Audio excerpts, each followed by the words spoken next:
Hello, everyone, and welcome back to the English Learning Podcast. I'm Jason, your host. And I'm Julia, your co-host. We're so happy you're here with us today. In today's episode, we're talking about a very powerful skill: how to think and speak in English. Many learners want to speak fast and naturally, but they don't know how to train their mind to think in English. Exactly. Most beginners think in their native language first, then translate, and then speak. And this takes a long time. It makes you feel slow and nervous. But here's the good news. When you learn to think in English, everything becomes easier. You speak faster, you feel more confident, and conversations become more natural. Right. And the best part is, you don't need perfect grammar or a big vocabulary to start thinking in English. You just need simple words and small sentences. In today's episode, we're going to show you step-by-step methods to help you train your brain. By the end of this podcast, you'll know exactly how to think and speak in English every day. So stay with us, relax, and let's start learning together. All right, let's begin. Before we teach you how to think in English, let's talk about the common problems English learners face. Because if you understand the problem, you can fix it faster. That's so true. And the first big problem is translating in your head. Many learners hear a sentence in English, then translate it to their language, then translate their answer back into English. It's slow, confusing, and stressful. Exactly. Your brain gets tired because it's doing double work. And when you translate in your head, you often make mistakes. The second problem is fear of making mistakes. Many learners want to speak perfectly, so they stop and think too much before saying anything. Yes, and when you try to be perfect, you become silent. You lose confidence, and the conversation stops. Another common problem is slow response time. Learners know the words, but their brain takes too long to find them. They feel stuck and don't know how to continue speaking. This happens because the brain is not trained to think directly in English yet. It's like a muscle. You need to train it. And one more problem is vocabulary hesitation. Learners think, I don't know enough English words, I can't think in English. But actually, you only need simple words to start. Right. Even native speakers don't use difficult words in daily conversation. They use short, simple sentences. So don't worry. These problems are normal, and every learner experiences them.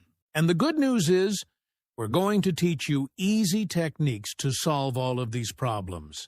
Now, let's move to our first technique: using simple English thoughts throughout the day. And this is one of the easiest and most powerful ways to start thinking in English. Yes, many learners think they need long or complicated sentences to speak in English. But actually, you can begin with very simple, short thoughts. For example, when you wake up in the morning, you can think, I'm waking up. I am brushing my teeth. I'm making tea. I'm going to school. Exactly. These short sentences train your brain to react in English without translation. The goal is to switch your mind little by little. You can also describe what you see around you. For example, the weather is cold. My room is clean today. I'm feeling good. There are many people here. Right, and you don't even need perfect grammar. You just need simple English thoughts that you repeat in your mind during your daily routine. And the more you do this, the faster you will think in English. It becomes natural, like automatic thinking. It's also a great habit because you don't need a partner, a book, or a teacher. You can do it any time. Walking, cooking, waiting for the bus, anything. So remember, small thoughts every day lead to big fluency. All right, let's move to technique number 2. One of my favorite methods for thinking and speaking faster in English. Shadowing. Yes, shadowing is a powerful technique. It simply means listening to native English audio and speaking at the same time, like a shadow following the person. Exactly. You don't wait. You don't pause. You copy the speaker immediately, word by word, as fast as you can. Some learners think shadowing is difficult, but actually, it's fun. You can shadow YouTube videos, podcasts, or movie dialogues. Just choose something simple. For example, if you listen to someone say, "I'm going to the store," you repeat it immediately, "I'm going to the store." And even if you don't understand every word, it's okay. The goal is not perfection. The goal is training your brain to think in English quickly. Yes, shadowing helps your mouth and brain work together. After a few days of practice, you'll notice your sentences become smoother and faster. And it also improves your pronunciation, intonation, and rhythm. You start sounding more natural, like a native speaker. Just start with 5 minutes a day.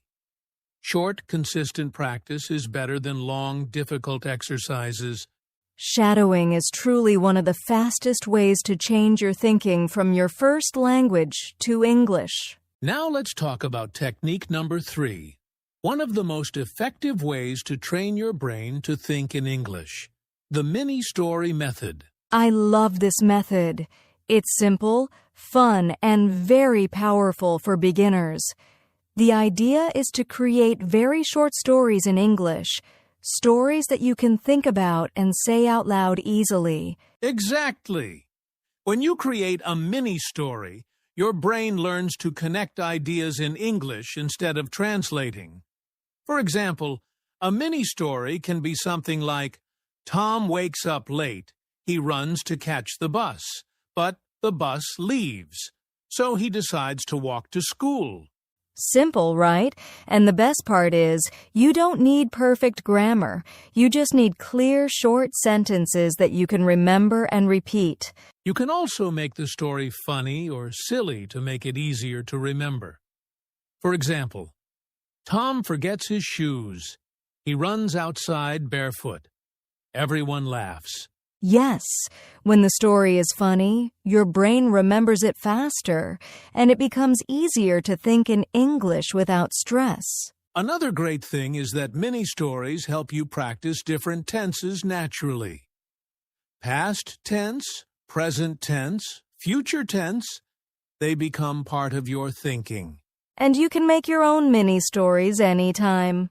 Before sleeping, while walking, or during your daily routine. So remember, creating small stories trains your brain to think in English automatically, and it makes speaking more natural. All right, now let's show our listeners how thinking in English actually works in a real conversation. We'll do a short, simple example with fast, natural responses. Great. Let's imagine we just arrived at a cafe and we want to order something. We'll speak naturally, no translation, just simple English thoughts. Okay, I walk into the cafe and think, I want something warm. So I say, Hey, Julia, I think I'm going to get a hot coffee today. What about you? And in my mind, I think, I want something sweet. So I say, I feel like drinking hot chocolate. It's a cold day, and I want something cozy. Nice choice. Now, I look at the menu and think, too many choices. So I say, wow, they have so many drinks. Do you want a small or large hot chocolate? And I think large? I'm tired. So I say, I'll take a large one. I need energy today. Then I think, I'm hungry too. So I say, maybe I'll get a sandwich. Do you want to share one? My thought is yes, but not spicy. So I say, sure, but let's get one that's not too spicy. Perfect. And you can hear how simple our thoughts are. We're not translating. We're just using small, clear ideas in English. And notice how fast the conversation flows. When you think in English, speaking becomes easier and more natural. Exactly. This is how real English conversations happen. Simple thoughts, simple sentences, natural flow. Now, let's talk about the common mistakes learners make when trying to think in English. If you avoid these mistakes, you'll improve much faster. Definitely.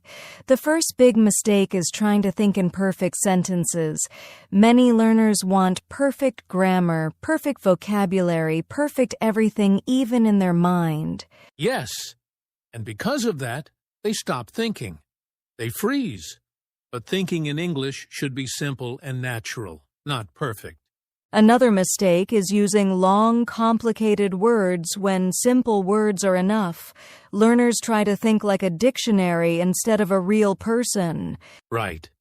Native speakers use very simple words most of the time. They say things like, I'm tired, let's go, I need help, not long academic sentences. Another common mistake is translating every single word. When you translate in your mind, you slow down your thinking and speaking. Exactly. Translating is useful sometimes, but doing it all the time will stop you from learning to think directly in English. And here's another mistake: wanting 100% accuracy before speaking. Many learners think, if I'm not perfect, I shouldn't speak. But that mindset blocks progress. Thinking in English is about flow, not perfection. Improvement comes from practice, not from waiting. So remember, keep it simple. Don't translate too much. Don't worry about perfection. And don't use long sentences in your mind. Now let's share some practical tips on how to practice thinking in English every day. Small daily habits can make a huge difference. Yes. First tip: talk to yourself in English. It might feel strange at first, but narrating your actions helps your brain think in English naturally. For example, when you're cooking, you can say in your mind, I'm cutting vegetables, I'm boiling water, I'm making dinner. Simple, right? Exactly. Second tip: use your phone or devices in English. Change the language of your apps. Search in English. Read short news articles. Your brain will get used to English thinking. Third tip: think before speaking. Even 2 to 3 seconds of thinking in English before you talk helps you form sentences faster without translating. And fourth tip: practice small daily mini stories. As we said before, you can create tiny stories about your day, even in your head while walking or waiting. The key is consistency. Just 5 to 10 minutes every day is enough to start training your brain. Don't worry about perfection. Just practice. Yes, make English thinking a habit, and over time it will feel completely natural. All right, listeners, it's time for a quick speaking challenge. This is your chance to practice thinking and speaking in English right now. Yes, don't worry if it's not perfect. Just try to respond naturally, like we've been practicing. Here's the first prompt.